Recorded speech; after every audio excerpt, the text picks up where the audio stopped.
now.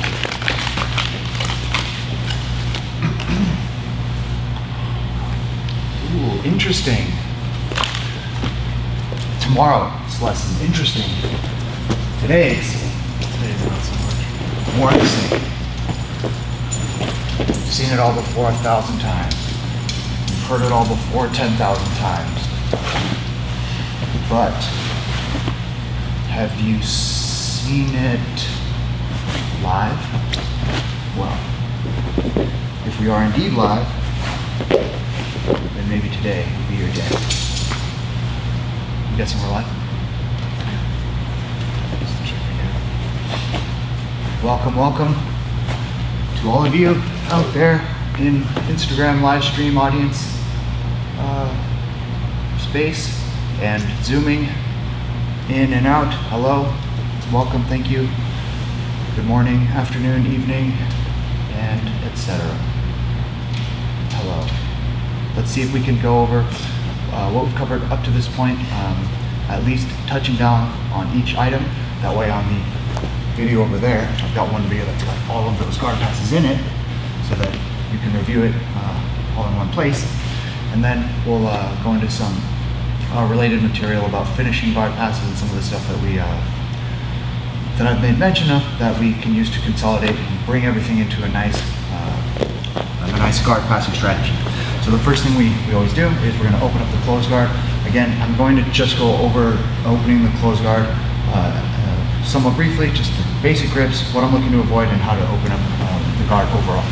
Okay, so here we are, I'm in the close guard. I need to stop him from sitting up.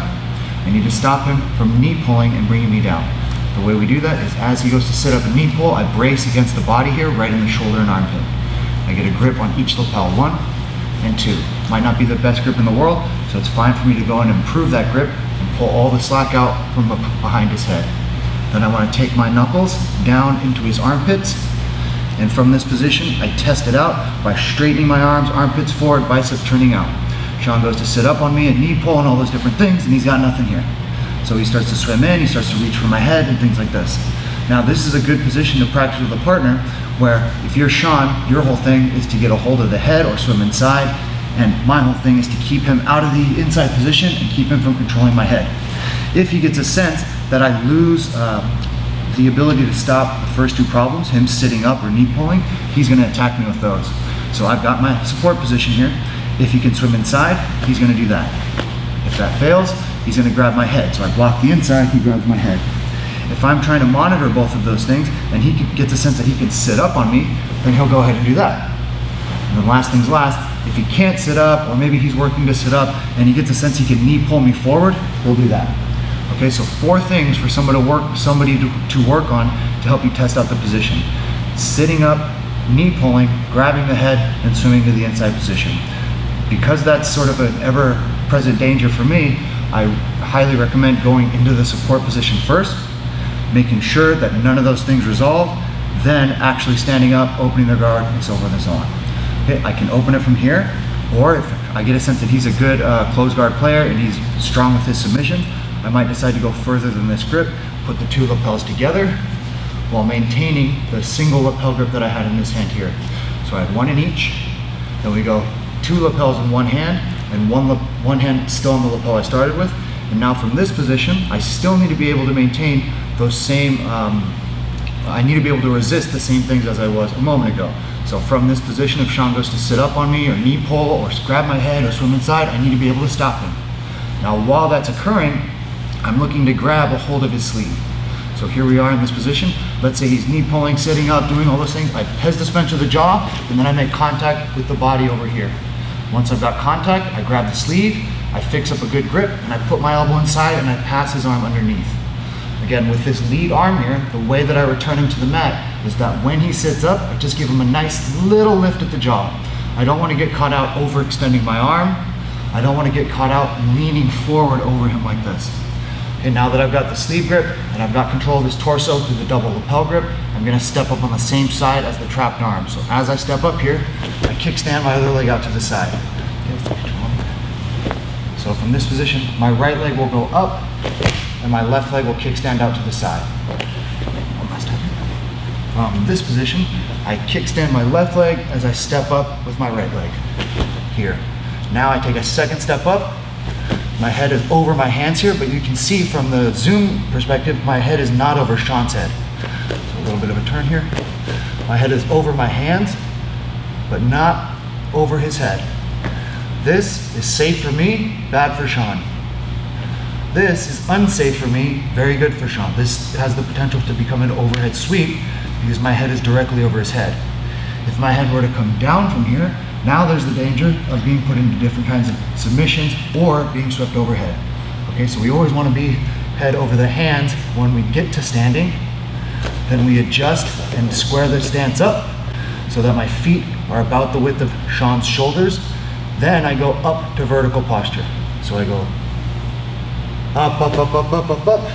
Here, elbow inside, palm facing forward.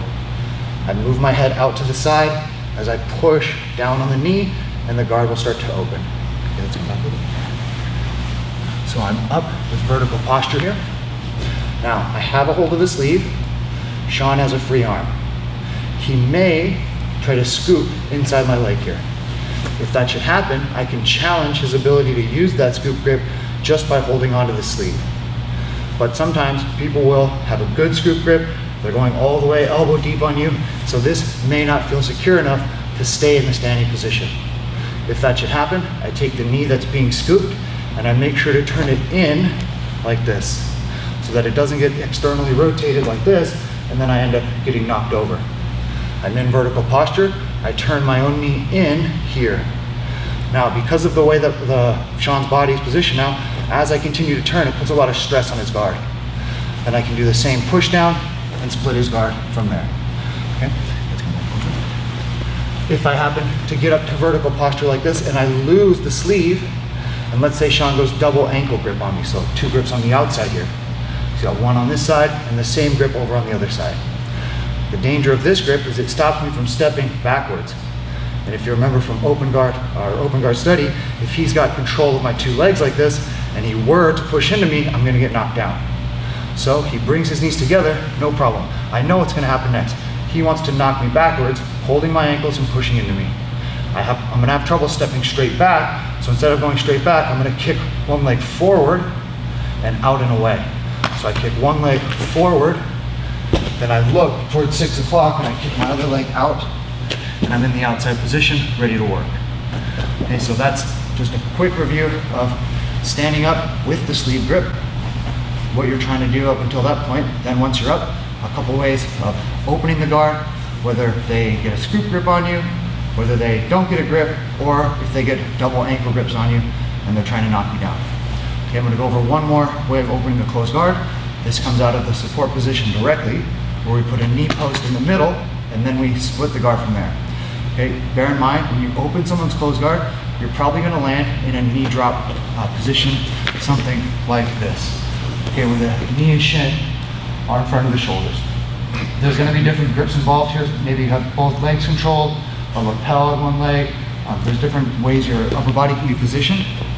But one consistent stance you'll get into when you open someone's closed guard is this knee drop right here, where you stop them from closing their guard again, you keep yourself safe from submissions, and then you go in and you attack. The other stance you're going to go to is outside position. It'll probably happen first from a knee drop, then you'll back out and away, and then you can start throwing legs by, you can start dragging legs, things like this. Okay, so knee drop and then outside position, very common when you open up someone's closed guard. So let's look at support position, opening up the closed guard with a knee post in the middle, which puts us in the knee drop stance. Then we can review some of our passes from the actual open guard.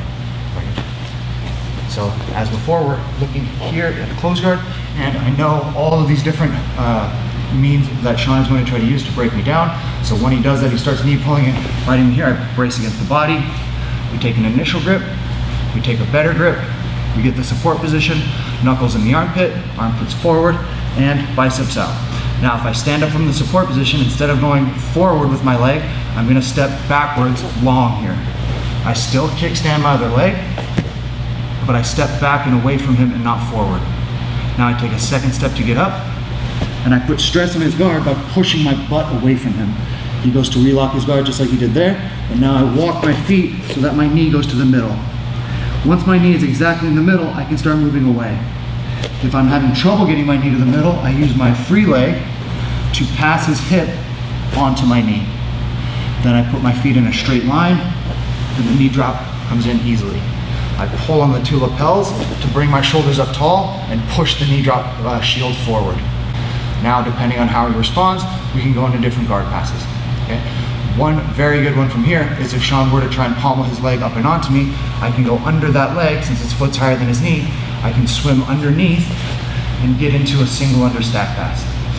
You'll see that I'm using my left hand here to feed the lapel grip to my right hand. When I do this, I want to make sure my elbow touches my ribs and my hip. That way I don't get dragged into triangles or other things like this. At the same time, my head and my arm are going to make a circle around his knee. So I don't want to be in this position here and have my elbow separate like this. Then there's triangles, all kinds of problems. So we keep the elbow tucked in close. Now when I go to feed this grip here, I want to make sure to trap his knee, not do this here, but this. So I have my head and hand very close together. Once I get my grip, I turn my palm up, I pull my elbow towards my hip. Now I bring my head towards his head as my assist hand leaves and goes under his lower back. I'm up off my knees at this point, and I'm going to try to bring his feet towards the ground as I go head over head with him. I split my stance, I push my hips and chest forward, and now my elbow goes to the far side of his body. Now I land in the upper 45, so I've got the reverse crossface. I've got a hand here that's blocking his hip, and my head is blocking his hip on the far side. Now that I've got to the upper 45, I can go into his shoulders, consolidate my grip here, and surround his hips with my elbows and my knees, and we end up in a good finish. So that's, again, just a quick review of opening up someone's guard from the support position directly. Once it's open, going into a single under stack pass. And we're going to start on the knee drop again. This time, instead of a single under stack pass, we're going to go to an over under pass on the opposite side.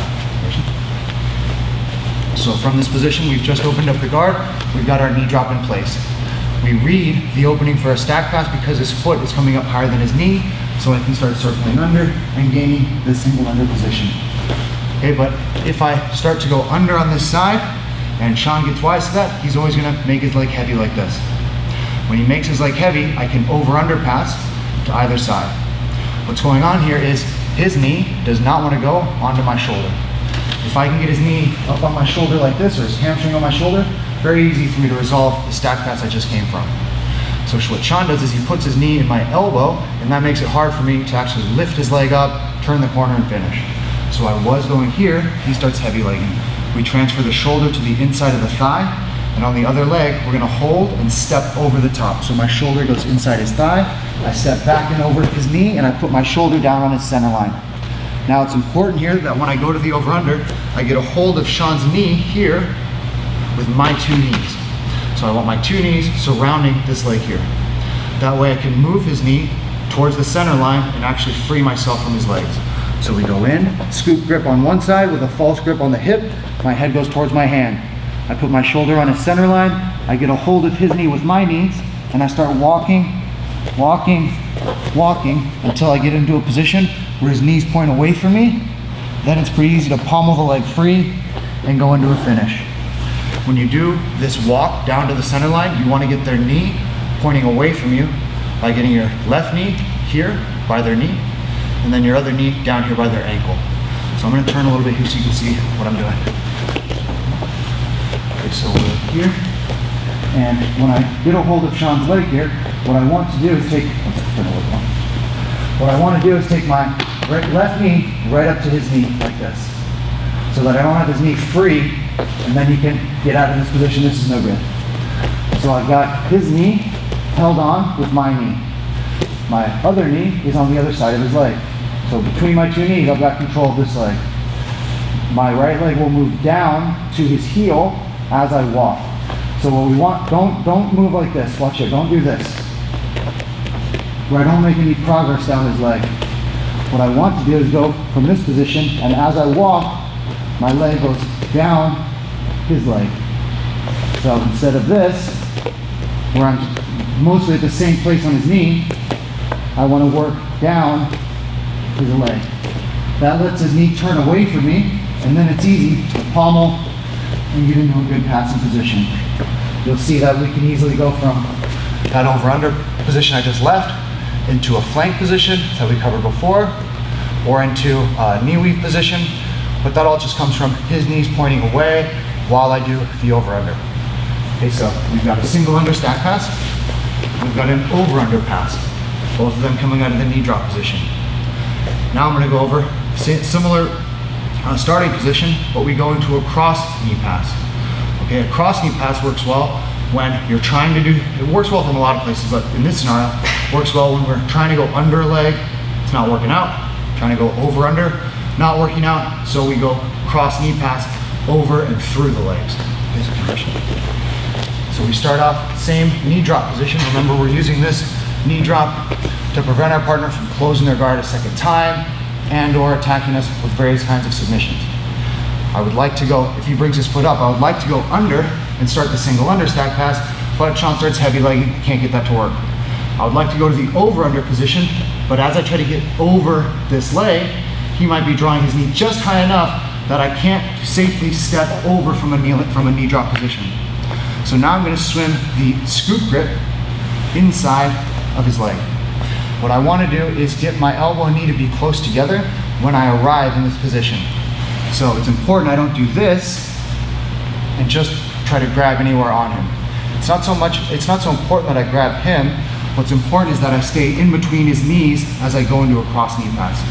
So I've got an initial scoop grip that was trying to get a stack pass, wasn't working. I was trying to go over under pass, not working. I swim inside and I make sure my elbow and knee stay together. Now I'm going to take a very small step back before I step over on this side over here. So I take a small step back and over so that I can get into the setup for a cross knee pass. You'll see that in this position, my knee is against Sean's knee on the same side. So my right leg is against his left here. To make it a cross knee pass, I need to cross my knee to his other leg. So I came from here, I swim in, short step back and over, and then we cross the knee in. I put my knee down to the floor. Now, I've got my right knee here, down on the mat, and my left foot is my support leg. It just got to his hip line. Now I want to advance it to his shoulder line, here. Similar to a bullfighter pass, where we take a shoulder step with the support leg. So I had my foot down by the hip line, I touch my knee to the floor, and now I shoulder step. At this point, Sean will definitely be framing on me and trying to recover his overall position. There's a lot of different ways I can go to finish here. The best overall method is to take your elbow through first and look for an underhook on the far side. Then I'm going to take my hand and I'm going to look for his bottom lapel or a crossface. Now, Sean will probably be trying to block me out in different kinds of ways here. So as I hold this bottom lapel, I'll be looking to swim inside and he'll be looking to swim inside. If I can ever beat him here, I'll just go directly to a crossface and finish. But I go to swim inside and Sean will probably keep track of me and swim inside with me. So as I continue this swim, I'm going to bring my head to his head here. Now for a brief moment while I drive with my head, I'll place my hand on the floor so that I can drive and step. Then I'll swim inside one more time, connect my hands to each other so I've got a crossface and underhook. Then I slide my knee down. I use a hip rewind to make his knees point away from me. And then I can finally turn my hip over and get into the side control. Okay, so that's one method of a few methods to finish a cross knee pass. Remember, the cross knee pass, like many other forms of guard pass, has different variations to it. And a lot they have specific uses that we can go into another time. But overall, if you had just one method to work with a cross knee pass, I would get into the position, take an underhook, and then look for some way of controlling their head. Either through cross-facing, head-to-head positioning, something like this. If you can do that, then you're going to be able to get into a cross knee and finish. Okay, so let's look. So we did the single under stack pass, we did the over-under pass, we did the cross knee pass. We looked a little bit at how to open up somebody's closed guard and get into a knee drop position. so that you can start launching those different kinds of guard passes. Let's look again at the knee drop position, and let's go back and away so we can use bullfighter passes, leg drags, and then other kinds of guard passes like the folding pass or the smash pass. So again, we're assuming we've opened up the guard and that we've been able to stave off their submissions and general guard positioning by using this knee drop. And for one reason or another, maybe I'm feeling like I can't even get started going under his leg. He's doing a good job defending against the cross knee pass. There's a bunch of reasons why, but I get a sense that going forward on Sean, not the best idea at the moment. So I decided to back out and away from him and briefly go to the outside position. If you remember when we did outside position, what I want to be able to do is get to a position where you can't grab my ankles, but I can control his legs in some way. Okay, so from a knee drop position, I'm gonna keep my feet covered by keeping my butt down over my heels. Okay, now Sean, at this range, Sean has to be ready to frame on me if I do happen to punch through and try to get close to him. So he can't just freely grab my legs at this point, because I'll just go chest to chest and pass his guard. So now that we both are aware of this, I might go back and away from him and then pass from the outside. So I'm in my knee drop position and I was looking to get underneath his leg. I go back and away from him, but before I go anywhere, I get a grip on both of his pant legs here. Now when I go back and away, I want to immediately start my outside position footwork. So that might mean I go 2 legs back and then start passing. That might mean I go just 1 leg back. That might mean I go 2 legs back, then a quick center line step, and a side step gets me moving to the side here, and I can use my bullfighter. It might mean that from the knee drop position, I go 2 legs back, and then instead of a center line step, side step to this side, I do a center line step and a circle step to the other side. Here, pushing the knee down, pulling this knee down the sideline. Here, shoulder step. Okay, what we're always looking to do here is push the far knee down and pin it, and take this inside leg and push it down the sideline. Okay, so I move this leg here, this direction, and that far leg perpendicular to it. Okay, so bullfighter and other forms of outside position, it's important to have in both directions. So if I'm here like this, I go back and away to the outside position. He has no control over my ankles. I go center line, side step, circle step as I clear the legs. Here, like this. To finish, we take that shoulder step and pin the far knee. I can come right back, and if I were working to the other side, I might go back and away, center line step, circle step takes me around, pushing the far knee, pulling this leg through, and we go in to a good bullfighter on the opposite side. Okay, so that would be one way to get into a bullfighter pass, one to my right and the other to my left. When it's time to finish a bullfighter, we always want to either spin behind them so we can pin the opposite leg, or if they turtle, we want to be ready to attack the turtle. So if I'm in the outside position, I start to move back and away, center line step, side step, moving the legs, pushing the far knee down, pulling the inside leg through as I circle step. Now, if I can get the far leg down, that's going to be great. But let's assume that Sean's already put his foot on the floor and I can't pin that far leg. He starts to turn towards me here. Now when he turns towards me, I get my shoulder stepping leg past his head. I take my elbow to the inside of his hip, and I pin the leg down to the floor, which is now the far leg. I spin behind him. We look for horseshoe grip. We look for cross-body grip. I pull his head towards my foot, and then we're in a good position to actually finish our guard pass. If, on the other hand, I get to a knee on belly type scenario and he's unable to turn towards me, he might decide to turn away from me. If he turns away from me, then we can either go right back to the knee drop for drilling purposes, or we can look to attack the turtle position itself. So we're here, there's the knee drop, we go back and away. Now from this position, I center line step, and now maybe I start with a side step, then I circle step to the other side, here. Okay, so I've got the bead on Sean, I've got that far knee pin. He would like to be able to turn towards me, but he can't right now. So he ends up starting to turn away from me. Okay, as he turns away from me, he puts a frame on me, he looks to get up to his elbow, and if he can't get all of this to play out, If he can't get all of this to resolve, he may have to go all the way to turtle here, like this, and now we're in a somewhat new position. He still doesn't have his guard passed, because he's in this turtle position, but he's in a little bit of danger now. If I'm able to grip, seatbelt, or crossbody and horseshoe, then he doesn't really want to try and roll to get out of here. But if he arrives early enough, and I don't have that meaningful grip, he does a shoulder roll towards me, and he can recover his guard, and we're right back into a knee drop. Okay, so this is a good place for us to both be practicing, me as the guard passer, and Sean as the guard retainer, looking to make sure he can exit the turtle position. Okay? I'm in the knee drop again. I get a grip on each leg. I go back and away from him. But I get a sense that he's hip to the bullfighter pass on both sides.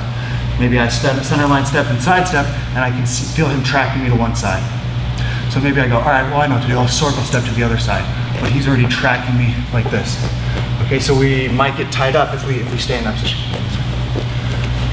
So from the knee drop here, I backed out to the outside position, but I can feel Sean turning his knees one way as I step that way, or turning his knees the other way as I step that way. So in these situations, if his knees point up, now we can leg drag. So we started with bullfighter, but now we'll do a leg drag. So here's that knee drop position. I start going back and away.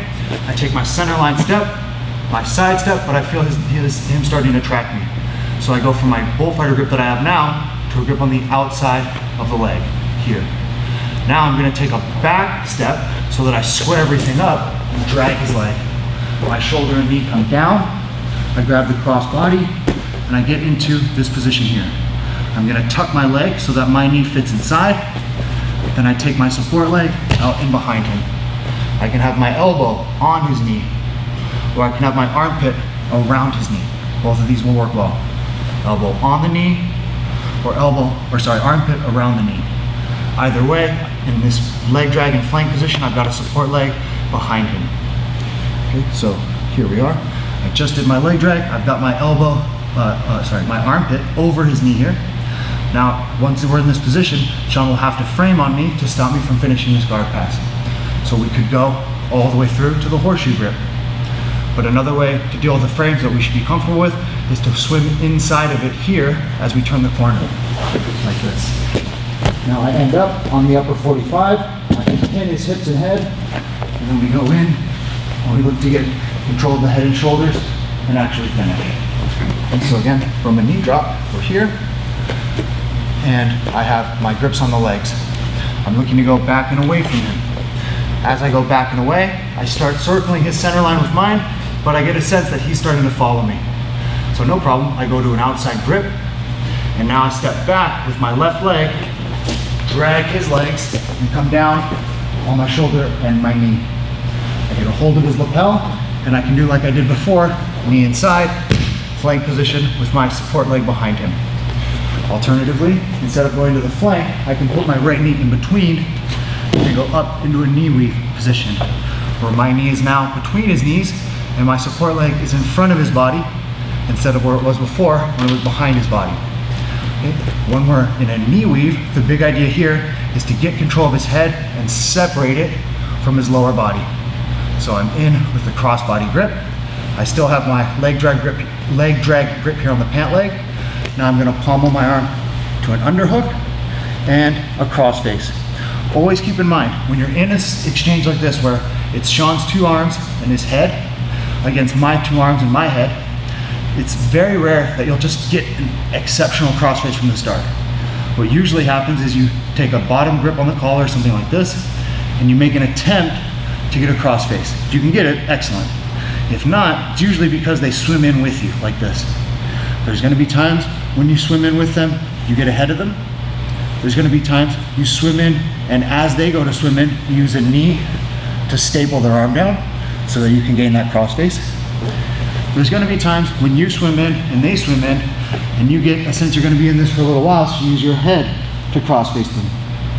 Okay, there's a whole bunch of ways this can play out, but the factor that will determine who wins and loses right now is how do I use my head against Sean and his frames. Because I've got 2 arms right now, he's got 2 arms. I can use my head in a way that's very productive for me, and Sean has to protect his head from mine. So I've got 3 tools to use. He's got 2 defensive tools. So I've sort of put him in a deficit right now.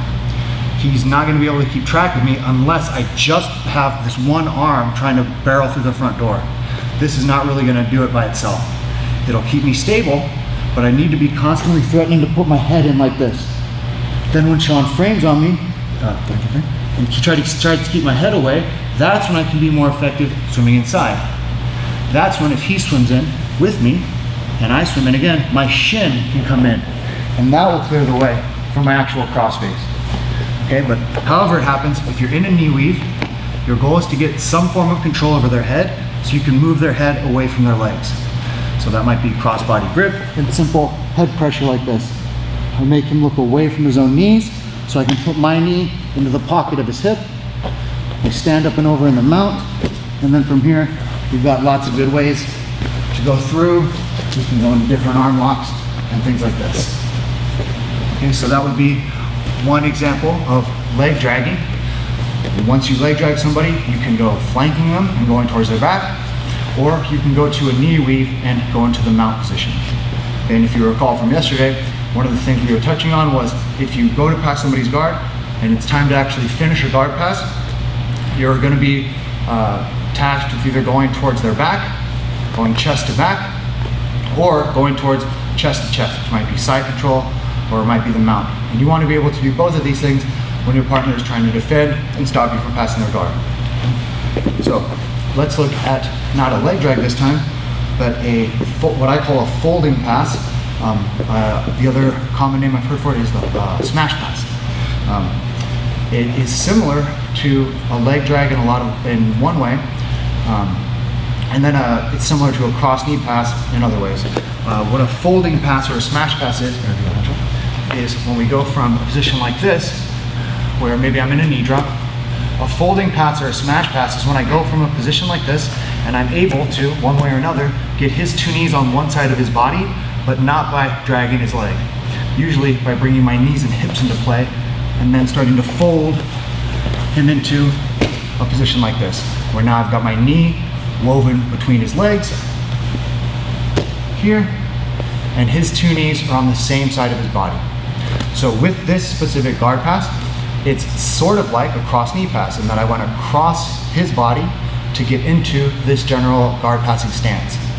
It's similar to a leg drag in that I'm trying to get his 2 knees on one side of his body to compromise his guard and actually go into guard passing finishes. Okay, so let's do that again. Folding pass or smash pass, similar to the similar motion from me, like a cross knee. A similarly compromised position for Sean with his 2 knees on one side of his body. Okay, we'll look at it from a knee drop, and then in the coming weeks we'll look at how to get to a folding pass or smash pass from other setups. Okay, so I've got my knee in front here, I've got everything ready to go. I start backing out and away, and I look to go outside position bullfighter. I look to go outside position leg dragging. But as this is all happening, he's keeping good track of me, and I can't necessarily get the bullfighter leg drag to resolve. So no problem, I just want to get a hold of his leg with my leg. We go 1, and we go 2. I'm looking to capture this knee with my knee, similar to an over-under pass from before. Once I've got a hold of his knees, I'm just going to send everything across the body here so that my knee goes behind his legs. I place my hand on the floor as an underhook, and I start stepping forward into this good knee weave position. Once we're here, it's the same battle that we just went through. I want to get control of his head. He might be swimming in with me. I might have to use a shin pin. Then I can get control of his head. I separate his head from his lower body. My knee goes to his hip. My other knee steps to the mount. And then you're able to go in and attack from the mount. Things are looking good. Another good way to get into a knee weave is, into a folding pass and then a knee weave. We're going from this outside, from this knee drop. Instead of outside position, maybe he brings his foot up. And you remember we were going underneath the legs for things like the stack pass or the over under. He brings his foot up, I start going underneath, he heavy legs on me, I start swimming in, I start going to the cross knee pass, he starts bringing his knee up, I bring my knee in. I bring everything out to the other side, and we weave the legs together, and we just went from knee drop, threaten the stack pass, threaten the cross knee pass, and then finally folding the legs or smashing the legs to one side. And you've seen this before, we go through and we're ready to go. So one more time, that last setup. We start off, knee drop here. Not having good success swimming under this leg here. So no problem, we go hand on the ribs and we look for that cross knee pass. Sean does a good job framing on me. Maybe he even places the reverse De La Hiva hook, and I'm having a hard time cutting my knee through. So I bring my left foot, my outside leg, my support leg, I bring it in close. Now I take everything the opposite direction. Sean wants to be framing this way, so if I point things in the opposite direction, his frames and his overall body alignment is going to break down. It's going to work out well for me. Bring everything here, and we get into a good passing position, and then we can go through and start to finish. Now sometimes you'll get control of your partner's head in some way, and they are not able to get inside of your crossface with this arm. And so they go, all right, well, he's got control of my head. Maybe if I frame against his hip or his knee or something like this, or maybe tuck the elbow in here so that he can't get inside of my elbow knee frame, maybe I'll save myself from getting my guard past here. Don't worry about the amount at this point. They're putting themselves into some form of triangle. So I use my crossface and I separate his head and I take my knee over his elbow and I put it right here next to his shoulder here. Now I step up towards the mount and I've got that one in, one out position that we need to go around and get into a triangle. Okay, so that will often happen if you do get control of their head and they go, all right, well, I'm maybe supposed to go elbow and knee together like this so that, he's got control of my head, but if he doesn't separate me here, I'll be safe. They're not safe, they're gonna be put in a triangle. You just gotta recognize the one in, one out that's happening, go to the mount, go to the triangle, and then you can finish from there. And we'll cover the triangle in more detail when we circle back and we'll look at our guard play a little bit more. So, what have we looked at so far? We've done the opening the closed guard with lapels and sleeve, or from support position. Either one of those can lead us into a knee drop. From a knee drop, what I've been striving for this lesson is to go to all of our guard passing openings that we've looked at out of this exact stance. So we went to the outside position, bullfighter on both sides, and leg drag. We went to the single under or the over under pass, staying in the knee drop and staying low and close. We went to a cross knee pass. When you can't get under or over under, but you can be in between their knees, cross knee pass is a great option. The last thing we looked at was the folding pass or the smash pass, where you get their knees to one side of the center line and you can finish going to the mount and so forth and so on. There's a couple other guard passes that we've looked at to some degree, but I'm gonna pause right there for a moment. I'm gonna get a sip of water, come back. There's a lot of different guard passes in there, so if there's any questions or anything like that, let me know. I'll be back in a minute or two, and happy to answer questions and then move forward. Okay, so hang out with Sean here. Aim all your questions at him.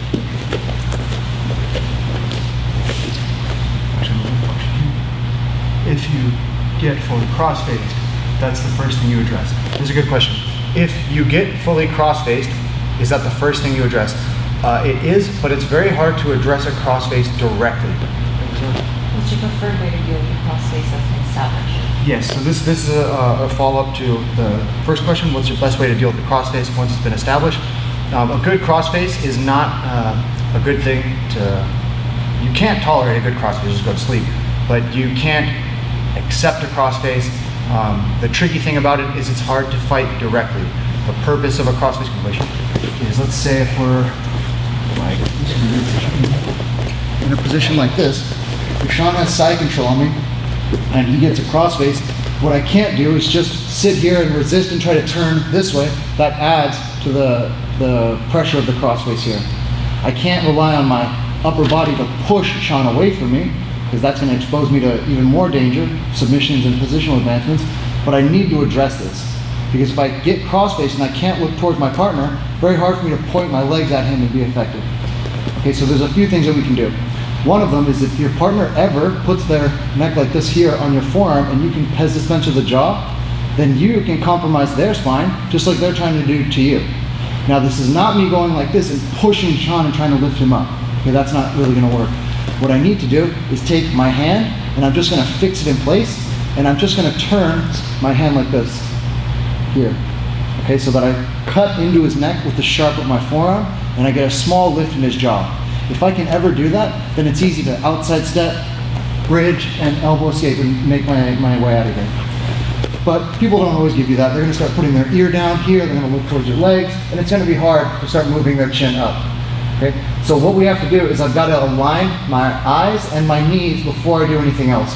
So Sean's cross facing me here, he's putting more, come on, put it in. Smash, smash, smash. Okay, now we're cooking. All right, so now I cannot turn towards Sean. I can't actually look at him right now. Okay, and you can hear my voice straining a little bit, just holding up his body weight and the pressure of the crossface. What people will usually do is they push and they try to bridge from here. What I want to do is throw my legs to the side here so that when I land, you can hear the pressure of the crossface is alleviated for a moment. Okay? Here, like this, if I walk my legs towards Sean, the crossface gets worse and worse. That's why he wants to use this, because it makes it hard for me to use my legs to recover guard. So instead of going against the crossface, I'm going to go with the crossface, but I'm going to go beyond where Sean has anticipated me going. He'll be able to follow me if I go like this. He just brings his knee close, readjusts his grip, and I'm back where I started or worse. So I don't want to just take small steps out to the side when he has a good crossface on me. Instead, what I want to do is throw my legs out to the side so when I land, there's no actual crossface on me. Okay? It's come off for a brief moment. The next thing I want to do is I want to try to get the shoulder of the crossface towards my forehead and off of my jaw. Okay, so I never want to be like this where the crossface gets more bite. Instead, I want to get the shoulder up to my forehead.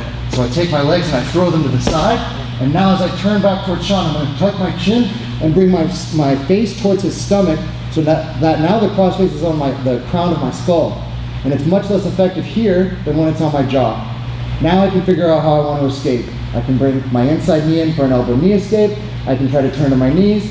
But now that the crossface is on my forehead, it's going to be much easier for me to release the crossface pressure and actually go back to my guard. Okay? The thing someone's trying to accomplish when they crossface you is to pull you in with their grip, their elbow towards the hip, so that the rounded shoulder can go into the neck. And it's always going to try to go between the corner of the jaw here and your chin. They want to stick their shoulder somewhere here. If they're on your cheek, or the side of your head, or the crown of your head, or your forehead, the crossface is not going to work, and you'll be fine to escape from there. But somebody who's got a good crossface is not going to place their shoulder on your cheek, or on the side of your head, or on your forehead, because they'll feel themselves slipping off. It's like somebody sets the round part of the shoulder, a round object, on a flat surface, it's going to roll around. If the shoulder goes onto your cheek or the side of your head, it's going to slide around your head. But when it catches here in the jaw, then it has a good bite, and it actually is prevented from being slipped around because it catches underneath the skull here, right under the mandible. So that's what they're going to be trying to do. So you can't turn towards the crossface because that bite with the shoulder gets worse as you turn into it. Instead, you've got to move away so that it starts to slip up to the cheek and the side of the head.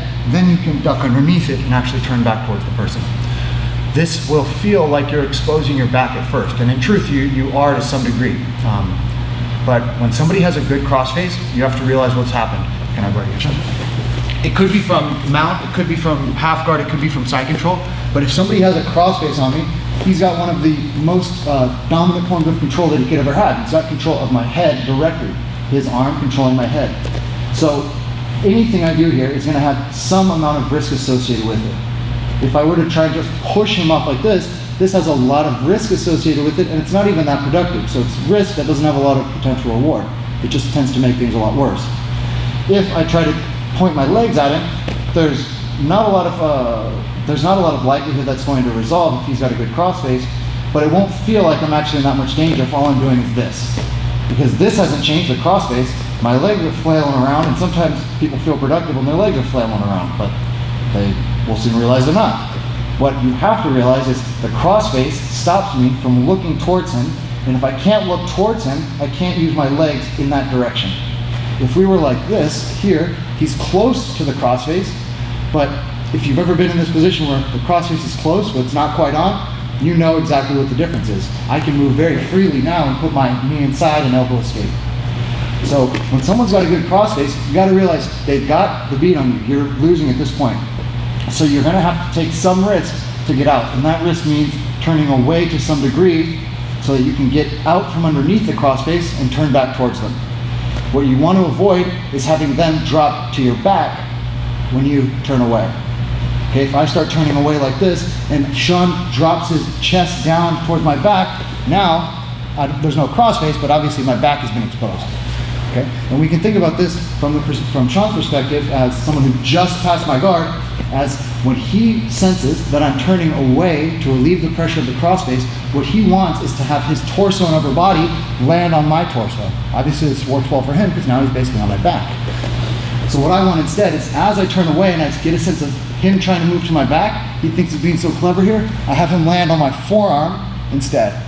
Now I'm not out of danger, but I'm not in a worse position than I just was. Because he's on my forearm in my frame and not on my torso, I can potentially escape from this position, either by turning back towards Sean like this and recovering my guard, or if he's insisting on me not turning in and he's trying to make me turtle, I use a defensive frame here to stop him from getting a seatbelt, and then I can shoulder roll and work my way back to guard.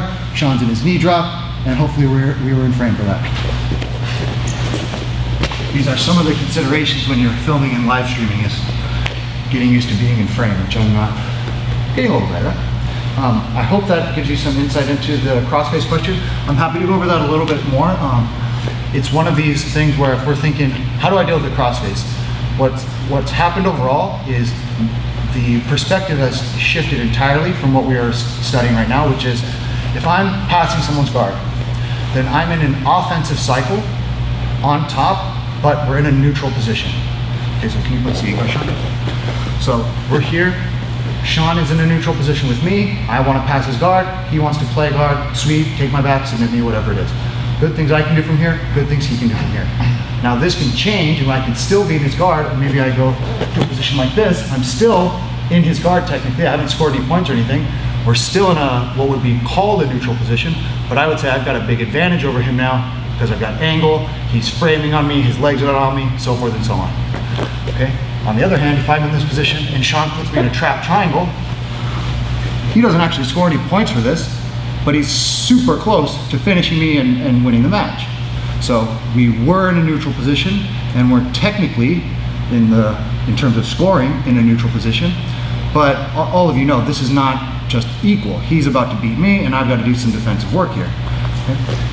Now that scenario, I can potentially go on the offense. Sean could potentially go on the offense. And who does that is going to be based on grip, angle, distance, level, things like this. That totally changes if one of us is cross-facing the other person. If Sean cross-faces me like we were in a moment ago, I am in a 100% defensive position. He is in a 100% offensive position, and he's just looking to build more offense and stop me from finishing my defensive cycle. Okay, so right now what we're studying with guard passing is going from a neutral position to an offensive cycle in passing. To get a full answer on the crossface and how to get out of it, we would want to study a defensive cycle specifically, and then we can go over some of the things that are involved in a crossface and what I should expect if I'm getting out from a crossface, what's probably going to happen next. If he loses a crossface, he's probably going to go knee on belly. He's going to grab my lapel, or he's going to push me out of the frame and just tell everyone he beat me on the internet, which is the worst of all cases, right? I mean, you know about that. So we'll definitely go over that in the near future. If you want to join us for another stream and ask about that, I'm happy to go over it in more depth. Is there another question? Could I see that last series again with the crossface and shoulder roll? Yes, you want to see again, if you ask a question and you are not okay with me saying your name, because I may do that on accident, apologies if you don't want. If you don't want me to say your name, just write a whole bunch of numbers afterward or something so I can see that and go, what is that about? And I'll go, oh yeah, I'm not supposed to say their name, duh. But otherwise I may accidentally say that Aaron asked me this question, and then, I mean, you know how that works. So Aaron, now that I've established that, are you referring to, can I bring it to this position? From the side control here, and he has his crossface on me and I start throwing the legs to the side here. That was one portion of it. Then I free myself from the crossface. I'm not pushing, I'm just getting my head free, tucking my chin down. Now I could turn back towards him. But the last sequence I did was to go towards a frame, and the frame may work, it may not work. I keep turning away. He goes towards the seatbelt grip, and I block that. then I pull my bottom leg out from underneath. I get up to my knees with elbows and knees close together, like this. Then I go through the shoulder roll. As I shoulder roll, I open my knee wide. So I come up off my 2 knees, I open my foot and knee wide, so that as I roll, I can go back to the guard. If that's what you're looking for, I can go over that again, and I can go over sit more detail. Yeah. Okay. So what's this? When I use a shoulder roll to escape from the turtle position, like I just did there after the crossface, I'm essentially doing a very, very minor inversion. An inversion being just anytime I go from a position like this, where my head is over my hips, then where my hips are over my head. So the shoulder roll is a very, very minor inversion that I use defensively to recover my guard. And the reason we want to think about it that way is because when we go through any of those rolls, it's super important that you come up with elbows and knees together, then you get off your knees, and then when you roll, your knees go on either side of your head. Okay, so I'm going to demonstrate this. So from a position like this, if I do go from this position to the turtle to a shoulder roll, what I want to be sure is I don't come up with my elbows and knees away from each other. This, I'm just going to get flattened out to the ground and crush. So I need to go to the turtle position with my elbows and knees close together, here, so that I land in a solid structure with some sort of height. Then when I go to the roll, if my partner is out to this side, I go onto my shoulder and I take both of my knees up off the ground like this. I don't want to go down to a shoulder and have one knee come off the ground and, I don't want to have one knee come off the ground and the other knee on the floor. I need to have my 2 knees come off the floor. Once I've got 2 knees off the floor, I need to get my legs on either side of my head, then sit up. I can't do this. Shoulder down, knees up, and then this leg staying on the same side, even with no opponent there. I had to butt, and I got crushed. Okay, I end up with 2 knees on one side of my body. This, no good, don't want that. Okay, so 3 phases to it. Get to the turtle position with elbows and knees close together. Second step, get up off your knees. Third step, sweep the leg out to the side so that your legs are on either side of your head, and then you can potentially recover out of a turtle position and back to your guard or something like this. Also bear in mind, if he just had a crossface and I go to the turtle and I'm looking to escape from the turtle, if he takes a seatbelt grip, there's no more shoulder roll. Okay, do not shoulder roll. That will make it much easier for them to take your back. So the movement is here. I go up to the turtle position, elbows and knees close together. I get up off my knees for the beginning of the shoulder roll. Then I sweep the leg out to the side. Then I can sit up. So here, not here.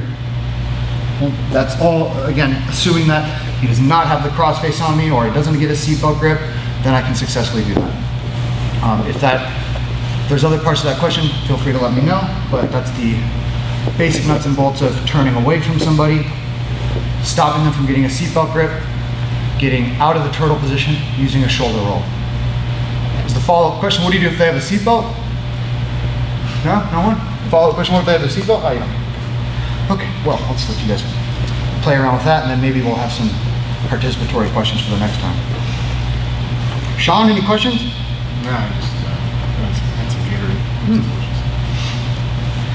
Guess all I had to have is questions for Sean. Okay, well, I'm going to have us return over on the Instagram here. Make sure I didn't miss anything there. Stay tuned for a moment more. We'll come back over on Instagram for the live stream. Hang out for a second on Zoom. We'll be right back.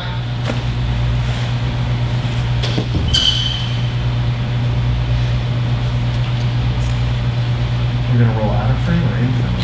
Well, we'll see. I was thinking maybe you got an audio. I mean, I'm going to try to lure you out of frame, but we'll see how successful I am.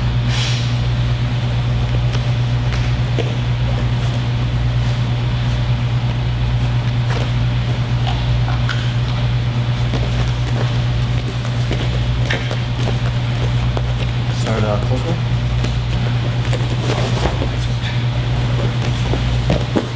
hello. We're gonna roll a little bit, and we'll be back in a moment. If there's questions, then we're gonna have to hold for a second here.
next round start with Sean mounting Tim. Sure.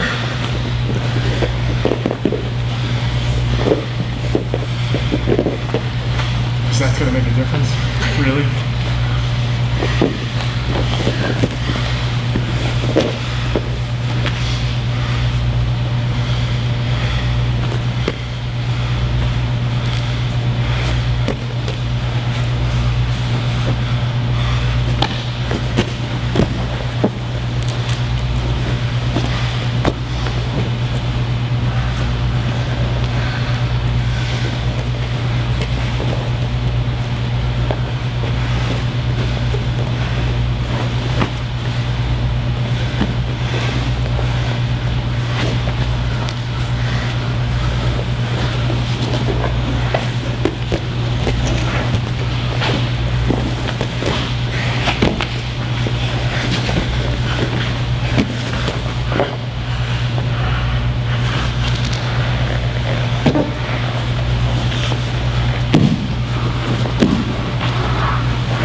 Thanks for joining us tonight, everyone.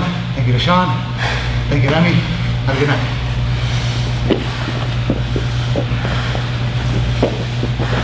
Sean. Oh, I do have a question over here. All right. Yeah? What's your favorite submission from bottom? From bottom? My favorite